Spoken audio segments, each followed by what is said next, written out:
দুদিন আগেই সৌদি আরবের দেওয়া প্রায় ১,০০০ কোটি টাকার প্রস্তাব ফিরিয়ে দিয়েছিলেন পাওলো দিবালা। উদ্দেশ্য ছিল একটাই, কোটি টাকা নয়, দেশের হয়ে খেলতে চান তিনি। এবার সেই বিশাল আত্মত্যাগের প্রতিদান পেলেন হাতে নাতে। দীর্ঘদিন পর আসলেন কোচ লিওনেল স্কালোনি সুনজরে। ভক্তদের অপেক্ষার প্রহর কাটিয়ে অবশেষে জাতীয় দলের ডাক পেলেন এই তারকা। বিশ্ব চ্যাম্পিয়নদের হয়ে আগামী ম্যাচে দেখা যাবে তাকে। আর্জেন্টিনা দলে দিবালার সুযোগ পাওয়া নিয়ে বাকি গল্পটুকু শুনবো এই প্রতিবেদনে।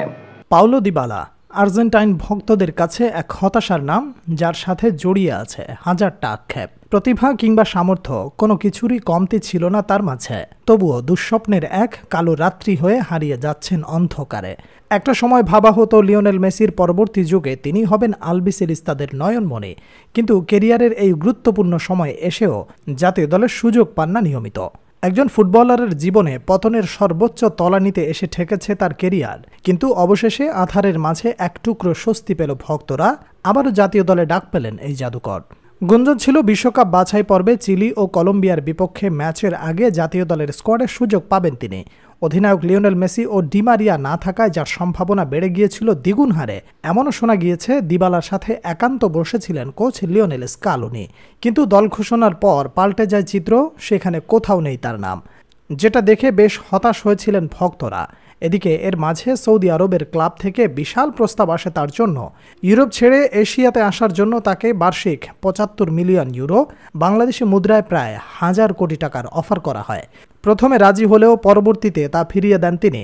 কারণ হিসেবে বলেছিলেন, আমি এখনও জাতীয় দলের হয়ে খেলতে চাই, অর্থ না, আমার কাছে মূল হলো আর্জেন্টিনা দলের হয়ে খেলা।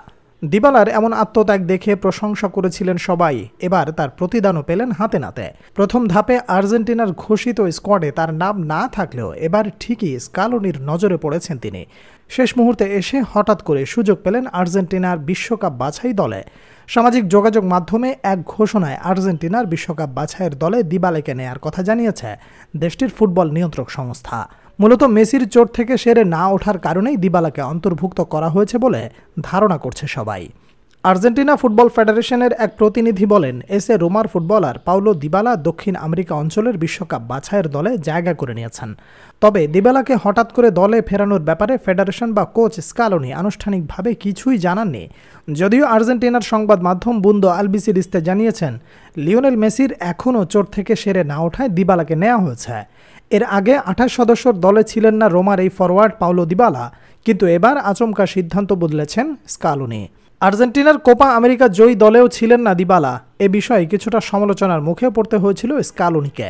তাই চোট আর অফ ফর্মের কারণে তার দলে ফেরার চ্যালেঞ্জটা ছিল অনেক জটিল। তবে নতুন মৌসুমে রোমার জার্সিতে ২ ম্যাচ খেলেই স্কালোনির নজর কেড়েছেন এই তারকা।